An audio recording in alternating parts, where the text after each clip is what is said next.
ఇదంతా ఒక లెవెల్, ఒక జోక్ వేస్తాను. మీ ఆన్సర్లన్నీ నాకు ఫ్రీగా ఇవ్వాలి. మిమ్మల్ని అందరం చూసి ఈ నిజం గెలవాలి యాత్ర చూసి తర్వాత కుప్పంకి వచ్చి నాకు ఒక కోరిక వచ్చింది నా మనసులో. మీరు ఫ్రీగా ఉండండి, నేనేం కొట్టను తిట్టున్నా మిమ్మల్ని. చంద్రబాబు నాయుడు గారు 35 ఏళ్ళ నుంచి మీరు ఆ నమ్మకంతో ఆయన ఎమ్మెల్యేగా చేశారు, అవునా కాదా?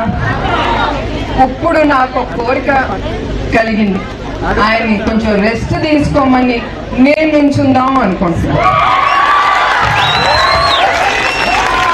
సో ఎవరికి చంద్రబాబు నాయుడు గారు కావాలో చేతులెత్తండి. అదే అందరు చేతులెత్తండి. నేను నాకు ఇద్దరు కుదరదు కదమ్మా, ఎవరన్నా ఒకలే చెప్పాలి.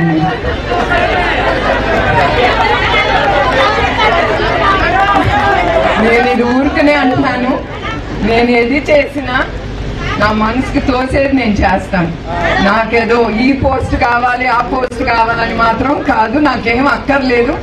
మా ఆయన నన్ను బాగా చూసుకుంటారు, నేను చాలా సంతోషంగా ఉన్నాను. నా కంపెనీలో ఇట్లా మిమ్మల్ని అందరినీ తప్పకుండా కలుసుకుని నేను సంతోషిస్తాను.